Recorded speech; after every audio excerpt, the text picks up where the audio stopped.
మీరు ఎన్నికల క్యాంపెయిన్లో నాకు బాగా గుర్తుంది, ఇంక్లూడింగ్ యువర్ సెల్ఫ్, ఇప్పుడున్న సీఎం రేవంత్ రెడ్డి, అప్పుడున్న ఇన్ఛార్జ్లు అందరు వెళ్ళి ఊరూరా వెళ్ళి కళ్యాణ లక్ష్మితో పాటు తులం బంగారం ఇస్తాను. బంగారం రేటు ₹1,00,000 వచ్చింది, 10 గ్రాములు దాటింది. మరి తులం బంగారం వస్తుందా రాదా? ఇప్పుడు ఆర్థిక పరిస్థితి ఉన్న పథకాలే చేయకపోతే అది కళ్యాణ లక్ష్మి కేసీఆర్ ఎగ్గొట్టిపోయినటువంటి కొన్ని వేల చెక్కులు మేము వచ్చాక ఇస్తా ఉన్నాం.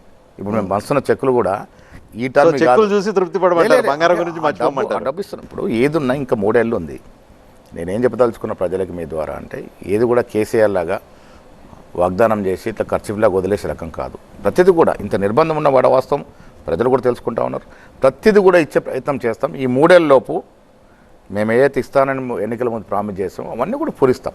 కొంత ఇబ్బంది అయినా అన్నీ కూడా పూరించే ప్రయత్నం చేస్తాం. కానీ ఇప్పటి వరకు మీరు పూర్తి స్థాయిలో ఇంప్లిమెంట్ చేయకుండా మీరు ఒక పక్కన పాదయాత్ర చేస్తున్నారు, రేపు లోకల్ బాడీ ఎలక్షన్లకు వెళ్తా ఉంటున్నారు. అసలు మీరు ప్రజలను ఓటు అడిగే దమ్ము ధైర్యం ఉందా? పథకాలు పూర్తి చేయకుండా వాళ్ళు అడిగే పరిస్థితి లేదా మిమ్మల్ని? ఇవాళ ప్రజల్లోకి వెళ్తుంటే పాదయాత్రలో తండోపతంలో జనం రావడం కాకుండా ఎదురొచ్చి గత పాలనతో పోలిస్తే చాలా బేసిక్గా పథకాలు మీరు ఇస్తాన్న గ్యారంటీలు ఇవ్వకపోయినా ప్రజలు మిమ్మల్ని అప్రిషియేట్ చేస్తున్నారు. గ్యారంటీలు అందుతున్నాయి కాబట్టి ఎందుకు ఇవ్వలేకపోతా ఉన్నాం? ఇది ప్రతిపక్షాల యొక్క ఆరోపణ తప్ప నాకు తెలిసి ఆన్ రికార్డు చెప్తా ఉన్నా 80% ప్రామిసెస్ని ఫుల్ఫిల్ చేయగలుగుతాం. మీరంటే తులం బంగారం లాంటి కొంత విద్యార్థులకు ఇవ్వాల్సిన వెసులుబడ్డు డబ్బుల విషయంలో తప్ప మిగతా అన్ని కూడా మెజారిటీ స్కీమ్స్